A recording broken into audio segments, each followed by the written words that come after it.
Hello, I'm Todd Inman. I'm the board member on scene, and we'll be briefing tonight where we're at in the investigation in regard to the CRJ accident with the Sikorsky helicopter. Let me just start with, as usual, our hearts go out to all the families of the victims. In fact, I just spent the last several hours with them before we came here, and I apologize that we had to move this back.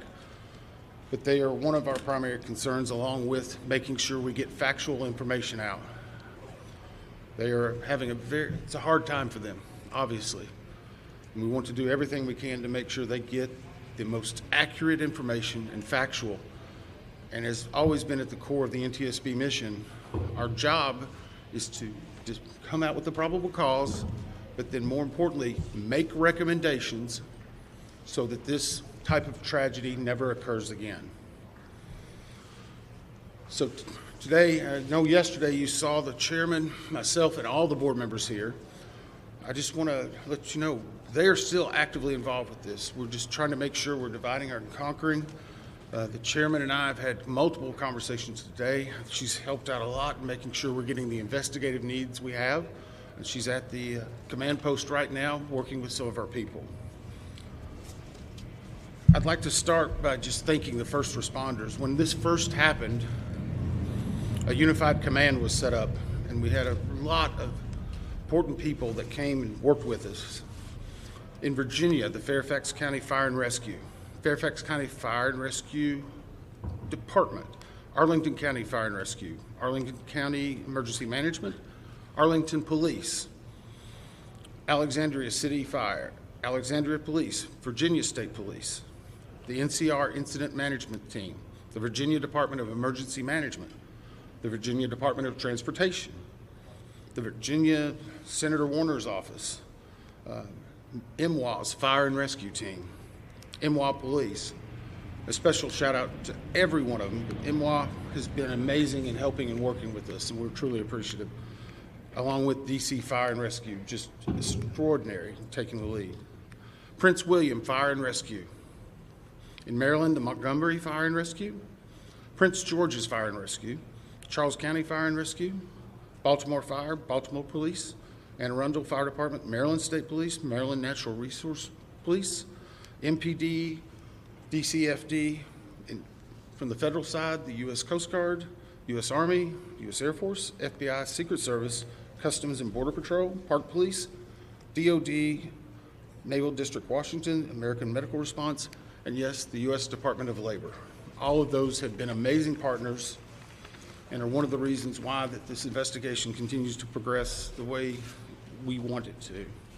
As I said, we did family briefings last night, and today there are over 100 family members that are now in the area receiving briefings, and as part of a legislative requirement, receiving family assistance. They have been briefed by the medical examiner, the fire chief, NTSB chairman, and myself, along with the family assistant unit from PSA Airlines. In regard to NTSB staff, all staff are now on scene that have been requested, and I want to point out one specific staff member because we're doing a joint NTSB and DOD investigation. The NTSB actually has a Black Hawk certified pilot on staff, on our personal staff, based out of Alaska. Once we realized the dynamics and the intricacies of the Black Hawk, we have brought that member in. They are on scene now, providing direct technical assistance to the NTSB. Now, it does not mean that the DOD is not working and helping with us, but in order to maintain our independence, we have our own Black Hawk certified pilot in the working group for helicopters. Regarding salvage at this point, the Navy Supervisor of Salvage is conducting salvage operations at the current time. Barges are en route from Virginia Beach, and we anticipate them to be on scene early tomorrow morning. After their arrival, they will be secured and located, and then significant salvage operations will continue. They are ongoing right now, but this will be the main lifting. It's being done in conjunction with the DC Medical Examiner's Office in order to make sure simultaneously that any additional victims are recovered and immediately turned over to them for identification and returned to their families. SupSal, which is the supervisor of salvage, is also conducting a debris mapping right now. This will help in our post-accident analysis of how the machine actually reacted to the incident.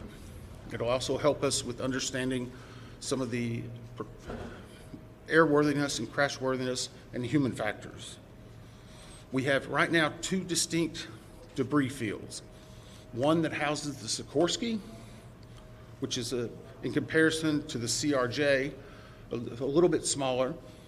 The CRJ is in another distinct area, and we consider a little bit larger.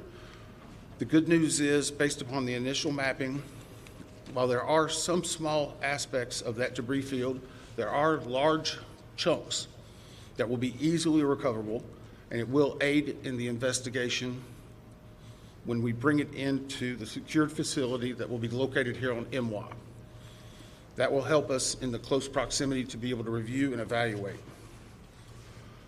Yesterday, we outlined for you a number of groups that have been stood up. A few of them in particular I want to call out, although every one of them have been working very hard. For your edification, the ATC group, Air Traffic Control, has been conducting interviews today. They're ongoing tonight. They will be ongoing for probably the next few days. We've had full cooperation in getting the witnesses that we need to gain those interviews. We will then take that information and match it with other data that we're receiving, and if necessary, conduct follow-up interviews at a later time. Our operations group now has on site an exemplar airplane similar to the CRJ700. It's on a hard stand here at MWA. They will use that to evaluate cockpit configuration, seating, things like that. So whenever the salvage comes up, we're able to use an exemplary aircraft to match it against examples such as where maybe switches are, navigational aids, electronics. It is almost the exact same configuration as the incident aircraft. I want to clarify one thing. There's been a lot of questions and discussion regarding manifest. Let me make this very clear. The NTSB will not and has not released a manifest. We have not in our history, not in our past. We will not be in this accident. In fact, there's specific congressional language that whenever it is in our possession, it is not available through the Freedom of Information Act. It will not be included in our report. We will not be putting any names of any of the victims. Any release of that information will come from other individuals or groups. Regarding the recorders, as many of you saw last night, we recovered from the CRJ two separate recorders. One was a FDFR, that is a flight data recorder, FD. That was actually in what we consider good condition. As part of that process, it was soaked in alcohol overnight. It was then opened today, and we have a high level of confidence that we will be able to get a full download in the very near future. Now, once we do have that download, we will not be releasing immediately the information regarding it. We will have to go through, correct the data sets, make sure they're synchronized. This has approximately up to possibly 2,000 data points. Is that right, Bryce? So all of that has to be synchronized and looked at. It's a very laborious practice. It takes a lot of time. Regarding the CRJ's cockpit voice recorder, once it was recovered and opened, we found that it had water intrusion. That is not uncommon. It is not an unusual event for us to receive a recorder with water intrusion. We deal with that all the time. Our recorders division is one of the best in the country, in the world actually, and we have recorders sent everywhere, so there's a step. The CVR was soaked overnight in ionized water. at which point the team put the CVR into a vacuum oven in order to extract moisture. They are still checking electrical connections to determine if they're ready to try a download. It is one step of many steps that we will take in order to get that data, but we have a very high level of confidence that we will have it. We just have to work through a number of steps. Lastly, on recorders, the Sikorsky, where the CRJ has two separate recorders, the Sikorsky has a combined cockpit voice recorder and digital flight data receipt recorder. It's in one box. I can report to you now, we have recovered the Sikorsky black box. It is safely at the NTSB headquarters. It will begin an evaluation, just as the other two recorders did last night, to determine when and how to take action. I can tell you from a visual inspection, we saw no exterior damage that would indicate that it was compromised at this time. So we have a high level of confidence that we will be able to have a full extraction from that as well. Those are some of the significant updates we have right now. Obviously, we'll be doing some more in the essence of time and making sure our team gets back. I think we're going to be able to take maybe 4 or 5 questions. I'll call on you and I'll repeat it. So we'll try to play that game a little bit, please. Right here. Thank you very much. Your name and outlet, please. Jonathan Kersley from Channel 9 Australia. Captain Sully Sullivan was one of the heroes of the incident on the Hudson. He said we absolutely should be reviewing airspace, not just here but in other places, that there's a complex mix of traffic. Is he right? Is there time for a permanent shift in DC and across the country to keep airspace safe and separate between military and civilian areas? So the question for those watching, is it this time now for us to possibly deconflict or change some of the airspace where military aircraft operate with commercial aircraft? I can't give you a definitive answer on that. What I can say is in this incident, it should not have happened. We have in aviation what's called a Swiss cheese approach, wherein if something fails, a backup should catch it. Multiple layers of redundancy. It's been a very long time since we've had a major aviation incident in the United States, and that's the reason why it's one of the safest forms of transportation in the country. But the only way they do that is by investigating what happens now and then making recommendations in the future. Again, the NTSB has done 100,000 aviation investigations. We've issued 15,000 recommendations. Over 84% have been accepted. Once this investigative report comes out, we will be advocating probably for years for changes that need to be made, but we'll not speculate on what needs to be done until we have the facts. Todd, is there anything obvious? Hey, I'll call on people. Sorry. Member Dave Jefferson from Reuters. Can you talk about how long you think it will take to recover the debris, how long you plan to be at site, and have you got any early data yet off the ATC tapes? I think that was 3 or 4 together.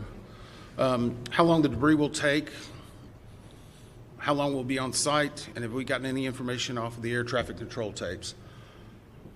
The debris, we are hopeful once the mapping is done that it will be done in what I will call quick order. I can make no guarantees of that because first and foremost, we need to make every effort and to make sure we're recovering every one of the people that perished in this accident.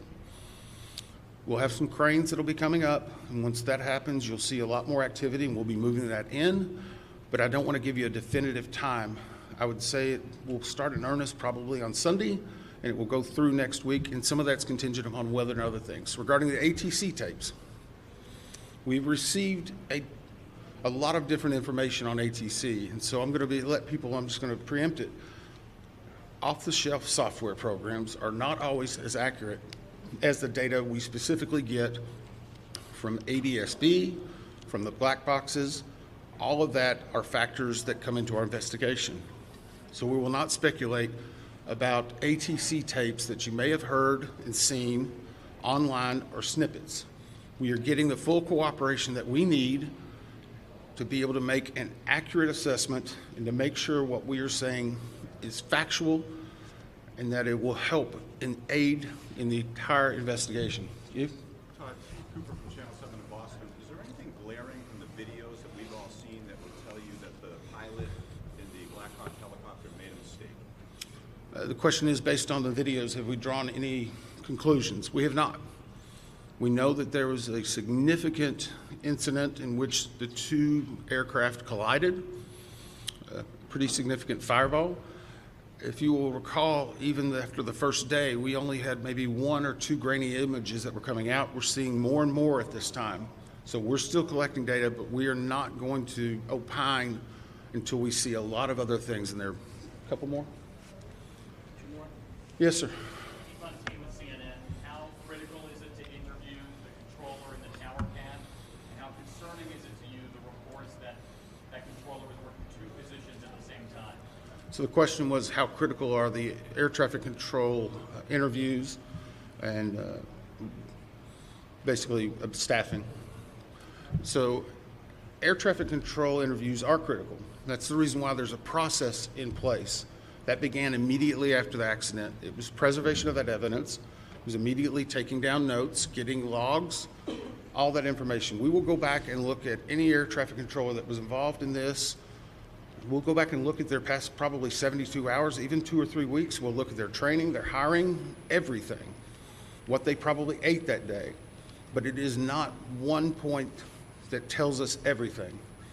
It's layered into a lot of other information that's very critical. Regarding staffing, the FAA has had a very robust plan in looking at staffing. Obviously, we'll be looking at not only staffing that day, but progressively staffing. How many people, what job functions they were doing. Were they being combined? Were they not? What was the weather outside? What was the number of landings?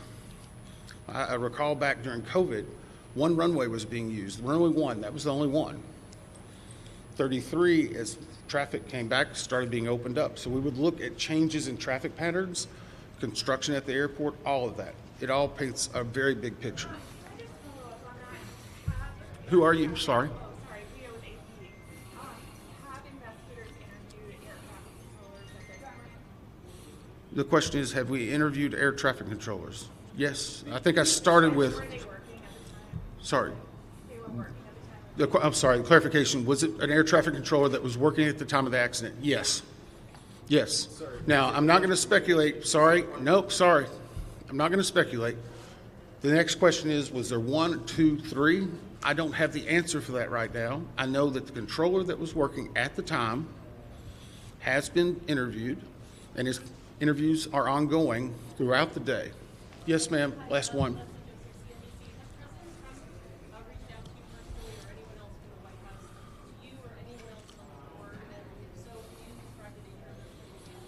The question is anyone from the White House reached out to me or other board members? I won't speak for other board members. I know that the chair did a briefing yesterday. It was publicly discussed and gave some information. I have not received any contact.